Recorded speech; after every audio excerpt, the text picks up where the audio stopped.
तो हेलो दोस्तों, कैसे हैं आप लोग। आज मैं करने वाला हूँ नेटफ्लिक्स में हाल ही में रिलीज हुई एक सीरीज को जिसका नाम है वन पीस। इस सीरीज के टोटल 8 एपिसोड हैं और उनमें से ये फर्स्ट एपिसोड है जिसको मैं आज एक्सप्लेन करने वाला हूँ। आगे बढ़ने से पहले अगर आपको वीडियो अच्छी लगती है तो वीडियो को लाइक करके चैनल को सब्सक्राइब जरूर कर देना और उस बेल आइकन को ऑन कर देना। तो चलिए छोटा सा रिव्यू खत्म करते हैं, अब कहानी को शुरू से एक्सप्लेन करते हैं। तो वन पीस के एपिसोड की शुरुआत में हम देख पाते हैं गोल्ड रोजो को, जिसको सजाए मौत दी जा रही होती है। उस पर आरोप होते हैं चोरी लूटमार, इसीलिए उसको आज सजाए मौत सुनाने वाले थे। और उसकी मौत का तमाशा देखने वहाँ पर बहुत पब्लिक आई थी। उससे पब्लिक पूछती है कि आपने अपना खजाना कहाँ छुपा के रखा है, जिससे गोल्ड रोजो बोलता है मुझे दौलत शोहरत ताकत जो मैंने चाहा इस दुनिया में वो हासिल हुआ है मुझे। अगर तुम मेरा खजाना पाना चाहते हो तो यहाँ से आजाद हो जाओ और निकल जाओ समुद्र की शहर में और मेरा खजाना ढूंढ के दिखाओ। इसका मतलब होता है खजाना समुद्र में। और उसके ये आखिरी अल्फाज पूरी पब्लिक को हैरान कर देते हैं और जिसके बाद उसे सजाए मौत दे दी जाती है। और उसके मरने के साथ ही वहाँ से पूरी पब्लिक जितने भी लोग होते हैं वहाँ पर उसका खजाने को ढूंढने निकल पड़ते हैं, जिसका नाम है वन पीस। उसके आखिरी अल्फाजों ने इस पूरी दुनिया को बदल के रख दिया था और एक नई पीढ़ी का जन्म होता है जो वन पीस को ढूंढना चाहती है, यानी गोल्ड रोजो का खजाना। वहीं हम देख पाते हैं एक लूफी नाम के लड़के को, वो भी वन पीस को ढूंढने के लिए निकल पड़ा है एक छोटी सी नाव में अपने ग्रुप से अलग होकर। लेकिन उसकी किस्मत इतनी खराब होती है, उसकी नाव डूबने लगती है, उसकी नाव में पानी भरने लगता है और वो जल्दी से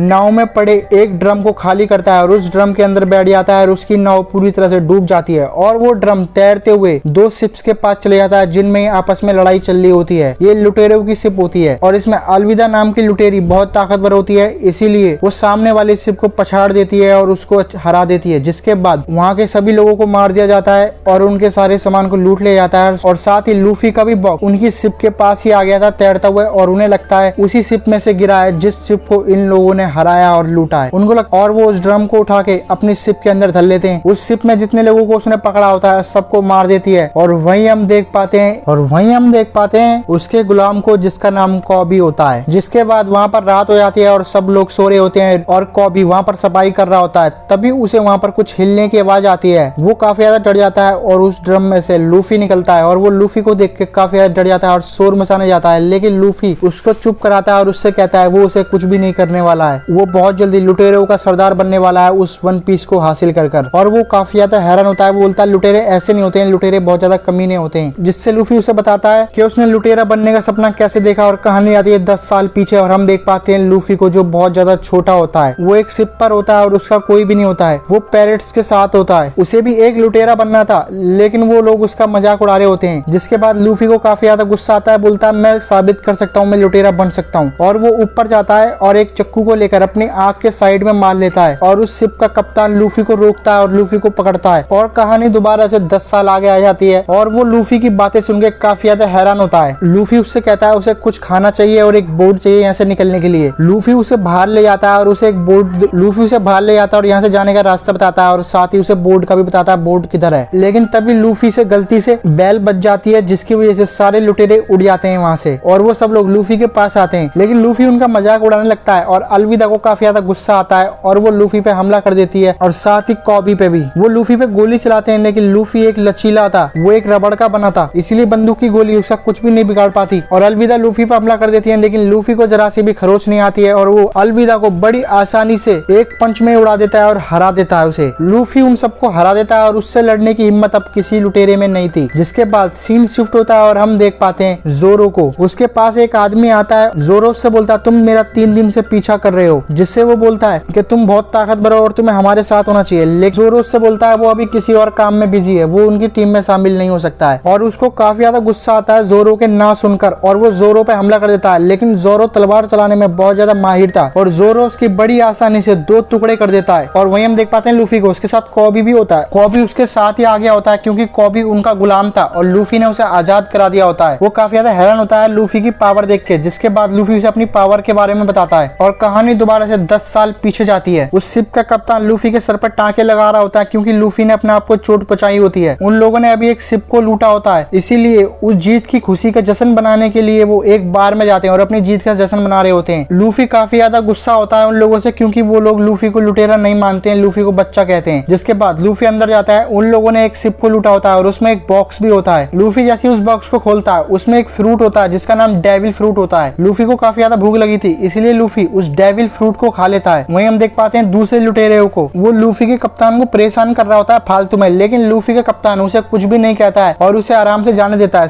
और उसके लोग काफी ज्यादा उसका मजाक उड़ा रहे होते हैं और लूफी को ये सब बिल्कुल पसंद नहीं आता है और लूफी वहां से उसे मारने के लिए जाने लगता है। लेकिन उस शिप का कप्तान लूफी का हाथ पकड़ के रोकने लगता है। तभी लूफी का हाथ खींचने लगता है और लूफी एक लचीला इंसान बन गया था और वो लूफी से बोलता है ये तुमने क्या किया। जिसके बाद कहानी दोबारा से वहीं आती है और कॉबी काफी ज्यादा हैरान होता है, तुमने डेविल फ्रूट खा लिया और तभी से वो इतना लचीला बन गया। कॉबी लूफी से बोलता है तुम जहाँ जा रहे हो तुम्हारे पास नक्शा भी है क्या। जिससे लूफी बोलता है उसके पास नक्शा नहीं है, इसीलिए उन्हें पहले नक्शा हासिल करना होगा। और वो लूफी से पूछता है आखिर तुम क्या करना चाहते हो। जिससे लूफी बोलता है वो एक नौसेना में भर्ती होना चाहता है, जिससे वो कमजोर लोगों को इंसाफ दिला सके। वहीं हम देख पाते हैं एक लड़की को जो एक बोट पर होती है, उसकी हालत काफी ज्यादा खराब थी। उसके सामने एक लुटेरे की शिप आ जाती है। वो उनसे बोलती है हम पे हमला हुआ था और वहाँ से सिर्फ मैं ही बच के निकल पाई हूँ। वो लोग देखते हैं उसके पास एक संदूक है और वो उस संदूक को छुपा लेती है, जिससे वो दोनों उस संदूक को लूटने के लिए उस शिप पर आते हैं और उस संदूक का ताला तोड़ते हैं। जब वो संदूक खोलते हैं तो वो संदूक बिल्कुल खाली होती है। वो उस लड़की की तरफ देखते हैं लेकिन वहाँ पर वो लड़की नहीं होती है। तभी वो देखते हैं उस लड़की ने उसकी शिप पे कब्जा कर लिया, ये एक चोर होती है और वो लड़की उन दोनों की शिप लेके निकल जाती है। और वहीं हम देख पाते हैं लूफी और कॉबी को, वो लोग उस नक्शे को पाने के लिए एक टापू पर आए होते हैं। उन्हें ग्रैंड लाइन का नक्शा चाहिए था और क्योंकि वो नक्शा यहाँ के किंग के पास मिलेगा। और वहीं पर ही जोरो भी आ जाता है और यहाँ के किंग का बेटा आ जाता है। वो लड़का वहाँ पर एक छोटी सी बच्ची को परेशान कर रहा होता है, जिससे जोरो को काफी ज्यादा गुस्सा आता है और जोरो उन पे हमला कर देता है। जोरो उन सबको बड़ी बुरी तरह मारता है और उन सबको हरा देता है। और लड़ाई के दौरान उस बार में वो लड़की भी होती है जिसने उन लुटेरों की शिप को चुराया होता है और वो उन्हीं की एक नौसेना के सिपाही को बेहोश करके उसकी वर्दी चुरा लेती है। जिसके बाद लूफी उसके पिता से मिलने आता है जो यहाँ का किंग होता है और वो अपने पिता को बताता है, वो उसे अपने साथ शामिल होने के लिए कहता है, लेकिन जोरो मना कर देता है उसे उसके साथ नहीं शामिल होना है। जिससे वो कहता है तुम जानते हो ना तुमने नौसेना के सैनिकों पे हाथ उठाया और उसकी सजा है 1 हफ्ते तक बिना खाए पिए रहना होगा। जिससे जोरो कहता है इससे अच्छा तुम्हारे साथ शामिल हूँ, इससे अच्छा तुम्हें 1 हफ्ते यहीं पर ही काट लूं तुम्हारी कैद में। जिसके बाद लूफी को वहाँ पर बांध दिया जाता है और उससे मिलने वही सन की आता है जिसको जोरो ने धूल चटाई होती है। वो उसको चिढ़ाने लगता है और उसकी तलवार लेकर चले जाता है। तभी उस किले में लूफी भी आ जाता है और लूफी जोरो को बंधा हुआ देखकर कहता है तुम तो वही हो ना जिसने वहाँ पर 9 सैनिकों के छक्के छुड़ाए थे। लूफी जोरो को अपनी टीम में शामिल होने के लिए कहता है, लेकिन जोरो मना कर देता है, उसे उसकी टीम में शामिल नहीं होने वाला है। वो लुटेरों का शिकारी है। लेकिन लूफी उसे खोल रहा होता है, लेकिन जोरो कहता है इसके बदले तुम्हें कुछ भी नहीं मिलने वाला और मैं तुम्हारी टीम में शामिल बिल्कुल नहीं होने वाला। लेकिन लूफी उसे फिर भी खोल देता है और उसके साथ कोई जबरदस्ती नहीं करता है अपनी टीम में शामिल होने के लिए। वहीं हम देख पाते हैं उसी लड़की को, वो भी उसी नक्शे को ढूंढने आई होती है जो कि ग्रैंड लाइन का होता है, जिस नक्शे को पाना लूफी भी चाहता है। वो उस नक्शे को ढूंढ रही होती है। वहाँ पर उसने वर्दी चुरा ली होती है उसी गार्ड की जिस गार्ड को हमने शुरू में देखा था वर्दी चुराते हुए। वो वहाँ पर नक्शा ढूंढने लगती है। तभी वहाँ पर एक और सैनिक आ जाती है और वो उससे पूछती है वो यहाँ क्या कर रही है। कैप्टन ने मुझे ग्रैंड लाइन का नक्शा लेने के लिए भेजा है। जिससे वो लड़की कहती है कि ग्रैंड लाइन का नक्शा था उन्हीं के कैबिन में उनके पास ही है। तभी वहाँ पर वही आदमी आता है जिसकी उसने वर्दी चुराई होती है और वो उसे देखकर पहचान जाता है और उस पर हमला कर देता है। लेकिन वो लड़की लड़ने में काफी ज्यादा माहिर होती है और उन दोनों को वहीं पर ही बेहोश कर देती है। और तभी वहाँ पर एंट्री हो जाती है लूफी की। लूफी उससे कहता है मैंने सब कुछ सुन लिया है, तुमने वर्दी चुराई है, तुम एक चोर हो। वो भी ग्रैंड लाइन का नक्शा पाना चाहता है, इसीलिए वो दोनों ग्रैंड लाइन का नक्शा पाने के लिए और उस नक्शे को ढूंढने लग जाते हैं। लेकिन तभी वहाँ पर उन 9 सैनिकों का लीडर आ जाता है। वो उनसे पूछता है उसने कभी उसे देखा तो यहाँ पर है नहीं है। जिससे वो लड़की बोलती है वो नई भर्ती हुई है यहाँ पर, वो इस मुजरिम को अपने साथ ले जा रही है। वो लड़की उससे काफी अच्छे से बात कर रही होती है और उसे अपनी बातों में फंसा रही होती है और उसे यकीन हो जाता है ये भी उन्हीं 9 सैनिकों में से एक है और वो वहाँ से चले जाता है। लेकिन उस लड़की ने उसकी चाबी चुरा ली थी उसके कैबिन की जहाँ पर नक्शा होता है और वो दोनों उस नक्शे को ढूंढने के लिए उसी कैबिन के अंदर चले जाते हैं। उन नक्शे को ढूंढने लगते हैं और उन्हें काफी ढूंढने के बाद वो तिजोरी मिल जाती है जिसमें नक्शा है। वो उस तिजोरी को खोल ले होते हैं। लेकिन तभी वो अपने 9 सैनिकों के पास पहुंच जाता है जिनको उस लड़की ने मारकर बेहोश किया होता है। वो उसको बताते हैं कि एक लाल बालों वाली लड़की है जिसने हम पे हमला किया है और वो ग्रैंड लाइन का नक्शा पाना चाहती है। और वो अपनी चाबी देखता है, उसकी चाबी गायब होती है और वो फौरन अलार्म बजा देते हैं और वो सब लोग उन्हें पकड़ने के लिए आते हैं। वो लोग उस तिजोरी को खोलने की कोशिश कर रहे होते हैं लेकिन तभी दरवाजा तोड़ने लगता है और लूफी अपनी ताकत का प्रयोग करके उस पूरी तिजोरी को उखाड़ने लग जाता है और साथ ही वो लड़की भी उसकी मदद करती है। वो दोनों उस किले से नीचे जाकर गिरते हैं और वो लड़की काफी ज्यादा हैरान होती है लूफी की पावर देखकर। और वहाँ पर बहुत सारे 9 सैनिक आ जाते हैं। वो सब लोग उन पर हमला करने लग जाते हैं लेकिन वो दोनों उन सारे सैनिकों से लड़ने लगते हैं। लेकिन उन सैनिकों की काफी ज्यादा तादाद होती है, इसीलिए वो सैनिक उन लोगों पे काफी ज्यादा भारी पड़ रहे होते हैं। और वहीं जोरो भी वहाँ से जा ही रहा होता है। जोरो के पास 2 ऑप्शन होते हैं, वो जाए तो बाहर चले जाए वहाँ से। जोरो उन लोगों की मदद करने का फैसला करता है और जोरो उन सबसे लड़ने लगता है। जोरो की लड़ने की स्किल काफी ज्यादा अच्छी थी। जोरो की मदद से वो सारे 9 सैनिकों को हरा देते हैं। तभी उन 9 सैनिकों का सरदार आ जाता है, वो उन तीनों पर ही भारी पड़ता है। जिसके बाद जोरो अपनी तीनों तलवार निकालता है और उन तीनों तलवार चलाता है और वो सब मिलकर मिलकर उसको हरा देते हैं, जिसके बाद जोरो उस तिजोरी को अपने कंधे पर लेकर चुराई हुई शिप पर चल देता है और वो तीनों वहीं रहते हैं। तभी वहाँ पर उसी किंग का बेटा आ जाता है। जोरो ने उससे अपनी तलवार छीन ली होती है और उसका बहुत बुरा हाल कर दिया होता है। जोरो ने उसके सारे बाल काट दिए होते हैं और वो सन की उनके ऊपर बंदूक तान देता है, लेकिन तभी वहाँ पर कॉबी आ जाता है और कॉबी एक पंच में ही उन्हें बेहोश कर देता है। वो कॉबी को अपने साथ चलने के लिए कहते हैं, लेकिन कॉबी कहता है वो यहीं रहेगा और नौसेना में भर्ती होएगा। उसका सपना है नौसेना में भर्ती होने का। और वो तीनों कॉबी को छोड़कर वहाँ से निकल जाते हैं और वहीं हम देख पाते हैं एक आदमी को। उसको बताया जाता है कि ग्रैंड लाइन का नक्शा चोरी हो चुका है और उसको काफी ज्यादा गुस्सा आता है ये सुनकर। और वहीं हम देख पाते हैं एक जोकर को। मोस्ट वांटेड एक अपराधी होता है, वो एक बहुत बड़ा अपराधी होता है और काफी खतरनाक लुटेरा भी। और उसे पता चलता है ग्रैंड लाइन का नक्शा किसी और के हाथ लग चुका है और वो लोग उस नक्शे को पाना चाहते हैं। और इसी के साथ सीजन 1 का एपिसोड 1 यहीं खत्म हो जाता है। तो कैसा लगा One Piece season 1 episode 1 comment करके बताना ना भूलें। अगर वीडियो अच्छी लगी हो तो वीडियो को लाइक कर दें और साथ ही चैनल को सब्सक्राइब कर दें। सीजन 1 में टोटल 8 एपिसोड हैं और मैंने पहला एपिसोड तो एक्सप्लेन कर दिया है। अब दूसरा एपिसोड मैं तभी लाऊंगा जब इस पे आप लोगों का रिस्पॉन्स अच्छा मिलेगा। अगर आपको मूवी एक्सप्लेन वीडियो देखनी है तो मेरे चैनल पर आप जाकर देख सकते हैं। मेरे चैनल पर बहुत सारी मूवीज की एक्सप्लेनेशन पड़ी हुई है। One Piece episode 1 movie explained in Hindi. और इसी के साथ वन पीस का एपिसोड 1 का छोटा सा रिव्यू और एक्सप्लेन वीडियो कैसी लगी, मैंने रिव्यू और एक्सप्लेन वीडियो दोनों कर दिए हैं। आप चाहें तो इन्हें जाकर देख सकते हैं, नेटफ्लिक्स पे मौजूद है। बाकी मैंने आपको इसका रिव्यू दे ही दिया है मूवी एक्सप्लेन वीडियो के साथ। One Piece movie explained in Hindi.